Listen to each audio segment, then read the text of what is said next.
ಪ್ರಿಯ ವೀಕ್ಷಕರಿಗೆಲ್ಲ ನನ್ನ ನಮಸ್ಕಾರಗಳು.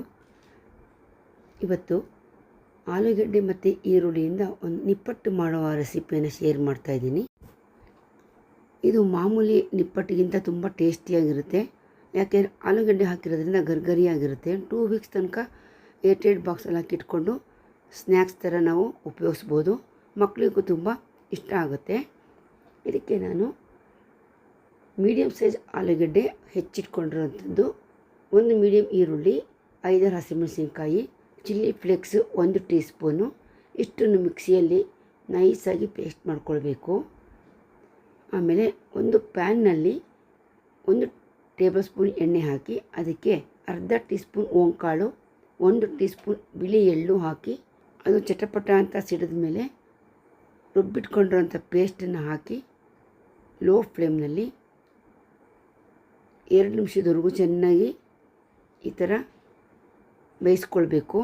ಅದು ಮುದ್ದೆ ಥರ ಆದಮೇಲೆ ಇದಕ್ಕೆ 50 ಗ್ರಾಮಷ್ಟು ಉಪ್ಪಿಟ್ಟು ರವೆ ಅಂದರೆ ಮೀಡಿಯಮ್ ರವೆಯನ್ನು ಹಾಕಿ ಗಟ್ಟಿಯಾಗೋವರೆಗೂ 1 ನಿಮಿಷ ತನಕ ಬೇಯಿಸ್ಕೊಳ್ಬೇಕು.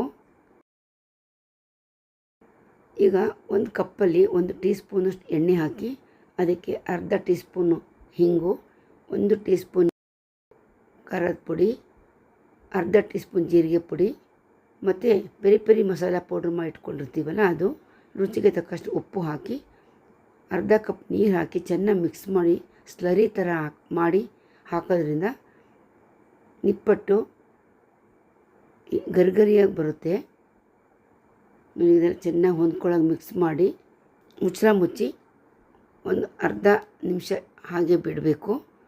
ಈಗ ಅದು ರೆಡಿಯಾಗಿದೆ ಹಿಟ್ಟು. ಇದನ್ನು ತಣ್ಣಗೆ ಮಾಡೋದಕ್ಕೆ ಒಂದು ಬೌಲ್ಗೆ ಹಾಕ್ಕೊಳ್ತಾ ಇದ್ದೀನಿ. ಫ್ರೆಂಡ್ಸ್, ಇದೇ ಥರ ಮೆದು ವಡೆ, ಅವಲಕ್ಕಿ ವಡೆ, ಮಂಡಕ್ಕಿ ವಡೆ ಈ ಥರದ್ದೆಲ್ಲ ರೆಸಿಪಿಗಳನ್ನು ನಾನು ಶೇರ್ ಮಾಡಿದ್ದೀನಿ, ನೋಡ್ಬೋದು ನೀವು. ಈ ಹಿಟ್ಟು ತಣ್ಣಗಾದ್ಮೇಲೆ ಇದಕ್ಕೆ ಅರ್ಧ ಟೀ ಸ್ಪೂನಷ್ಟು ಅಮೆಚೂರ್ ಪೌಡರು ಮತ್ತು ಹೆಚ್ಚಿರುವಂಥ ಸ್ವಲ್ಪ ಕೊತ್ತಂಬರಿ ಸೊಪ್ಪನ್ನ ಹಾಕಿ ಚೆನ್ನಾಗಿ ಮಿಕ್ಸ್ ಮಾಡಿಕೊಂಡು ಚಪಾತಿ ಹಿಟ್ಟಿನ ಥರ ಮಾಡ್ಕೊಳ್ಬೇಕು. ತುಂಬ ಈಸಿಯಾಗಿ ಬೇಗ ಮಾಡುವಂಥದ್ದು, ಕೆಲವು ವಸ್ತುಗಳಿಂದ ಮಾಡ್ಬೋದು. ಅಂದರೆ ಅಡುಗೆ ಮನೆಯಲ್ಲಿರುವಂಥ ಪದಾರ್ಥಗಳಿಂದನೇ ಮಾಡ್ಬೋದು. ತುಂಬ ತೆಳುಗೂ ಕೂಡ ಮಾಡಿ ಅದನ್ನು ಶಂಕರಪೊಳಿ ಥರ ಕಟ್ ಮಾಡಿ ಕೂಡ ನಾವು ಕರಿಬೋದು. ಈಗ ಇದರಲ್ಲಿ ಸಣ್ಣ ಸಣ್ಣ ಉಂಡೆಗಳನ್ನ ತೊಗೊಂಡು ನಿಪ್ಪಟ್ಟು ಥರನೇ ನಾವು ಮಾಡಿಕೊಂಡು ಕಾಯ್ದಿರೋ ಎಣ್ಣೆಯಲ್ಲಿ ಹಾಕಿ ಕರಿಬೇಕು. ನಾವು ನಿಪ್ಪಟ್ಟು ಥರ ತೆಳ್ಳಗೂ ಮಾಡ್ಕೊಳ್ಬೋದು, ಸ್ವಲ್ಪ ವಡೆ ಥರ ಈ ರೀತಿ ದಪ್ಪಕ್ಕೂ ಕೂಡ ಮಾಡಿಕೊಂಡು ವಯಸ್ಸಾದವ್ರಿಗೂ ಕೂಡ ಕೊಡ್ಬೋದು. ಕಾಯ್ದಿರೋ ಎಣ್ಣೆಯಲ್ಲಿ ಹಾಕಿ ಕರಿತಾ ಇದ್ದೀನಿ.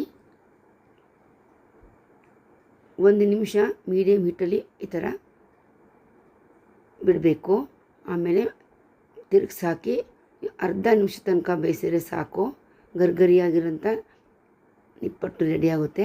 ನೋಡಿರಲ್ಲ ಫ್ರೆಂಡ್ಸ್, ನಿಮಗೂ ಈ ರೆಸಿಪಿ ಇಷ್ಟ ಆಗಿದರೆ ಒಂದು ಲೈಕ್ ಕೊಡಿ, ಶೇರ್ ಮಾಡಿ ಮತ್ತು ನಿಮ್ಮ ಅಭಿಪ್ರಾಯಗಳನ್ನ ಕಮೆಂಟ್ ಬಾಕ್ಸ್ನಲ್ಲಿ ತಿಳಿಸಿ. ಫ್ರೆಂಡ್ಸ್, ನೀವಿನ್ನೂ ನನ್ನ ಚಾನಲ್ನ ಸಬ್ಸ್ಕ್ರೈಬ್ ಮಾಡ್ಕೊಂಡಿಲ್ಲ ಅಂದರೆ ದಯವಿಟ್ಟು ಸಬ್ಸ್ಕ್ರೈಬ್ ಮಾಡ್ಕೊಳ್ಳಿ. ನೋಡಿ, ಈ ಥರ ಗರ್ಗರಿಯಾಗಿ ಬರುತ್ತೆ. ನೀವು ಒಂದು ಸತಿ ಟ್ರೈ ಮಾಡಿ.